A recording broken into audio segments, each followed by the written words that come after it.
All right, two things people always want to talk about are education and the economy. What about education? Well, since I've been in the General Assembly in 2011, we have raised the spending on K through 12 education by $1.65 billion per year. That's a 23.3% increase over those 6 years.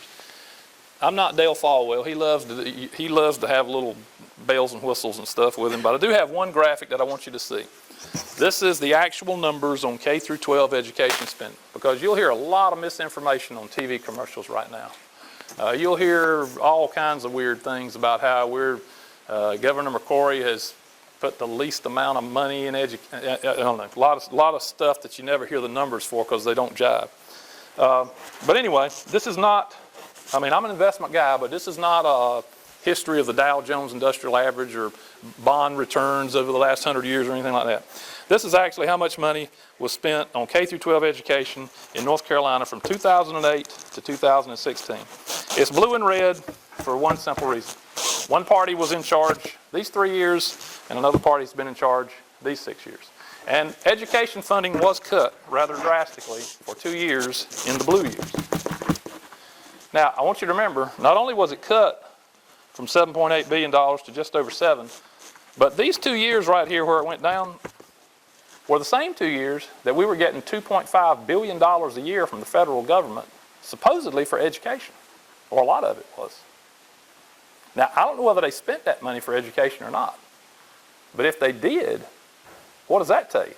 They only spent $4.5 to $5 billion of state money on education, which would be by far the lowest amount that's been spent on education in my lifetime, probably, or close to it. I don't know, I'm pretty old. Maybe in her lifetime, or your lifetime. Now, what's happened since 2010? Well, there's a trend here.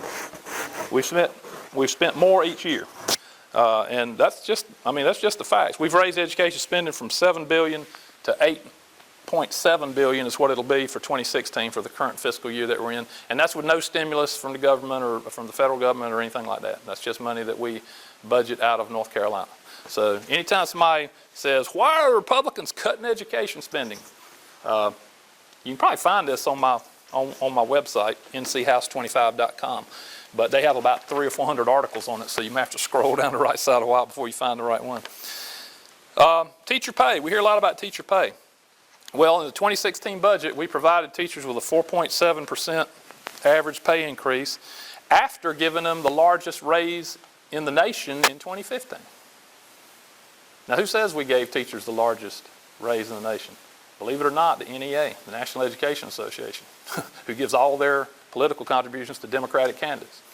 But facts are facts, and sometimes even people who don't like to admit things have to admit things. So we've given teachers tremendous raises in the last 2 years. Again, Roy is using old numbers when he talks about 40-something. Last time I looked, I think these raises brought us up to like 28th or something. And we were down in the 40s. And we were down there when we took over in 2011. But we've given teachers, and of course the first thing we had to do before we could give anybody a raise is fill all these doggone holes we had that they'd left us with, and keep the promises they had made to state employees that they hadn't funded. And then once we got the ship righted, the last 2 years we've shown our intentions by giving teachers good, hefty raises. Number 3 is even more important to me. There's a group that ranks schools state by state in 2 categories, student performance and safety. And what's more important than that? What's more important than kids actually learning what they're supposed to be learning in a safe environment? And again, over the last 6 years, we've gone from 37th to 19th on that rating scale. You won't hear Roy spouting that out on any of his commercials.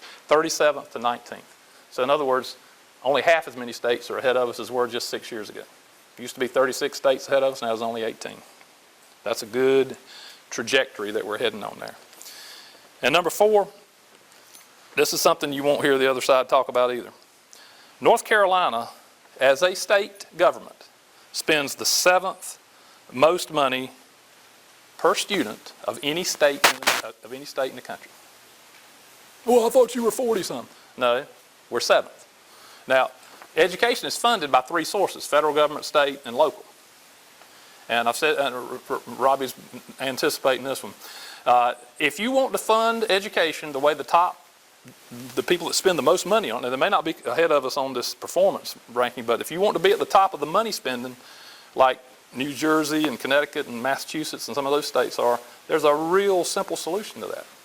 Ask these folks right here, ask these county commissioners to double your property taxes, because that's the way they do it in New Jersey and Connecticut and Massachusetts. And that's why everybody who retires from New Jersey and Connecticut and Massachusetts moves to North Carolina and buys a house that was twice as big as what they had, or else buys the same house and pockets their retirement savings, because they're used to paying such exorbitant taxes. The state is doing as much as we can do. We're 7th in the country per student in spending on education. Now, one other thing I hear a lot on these commercials, I saw the teacher doing the sob story about I've had to leave North Carolina because I can't make a living, and 2,100 other teachers have left with me. Well, that's true. I happen to know what those statistics are. 2,100 teachers have left North Carolina if you go from 2013 to 2016 for those 4 years. And they leave for a number of reasons. Husband got a job somewhere, a lot of reasons they leave. But let's say every one of them left because they were mad at the General Assembly because they weren't getting paid enough. The problem with only giving half the story is this. Guess how many teachers have moved into North Carolina from out of state during those 4 years? 8,500. 2,100 left, 8,500 immigrated here. So again, the thing Cooper's not going to tell you on TV, he's telling you half the story. And he's implying that North Carolina is a sorry place to teach because 2,100 left. Well, if you're going to use teacher migration as your lightning rod for how good a place to teach, we must be a heck of a place to teach in North Carolina, because we got 4 teachers coming for everyone that's leaving. So that's a good story. It's not a bad story. I know back when Houston was trying to recruit, teachers, the Houston school system recruiting teachers. My thoughts were, well, they must be a pretty sorry school system if they've got to come all the way from Texas to North Carolina to try to recruit somebody that doesn't know anything about it to go there and teach. I mean, let's get this story straight. But that's the real story on education.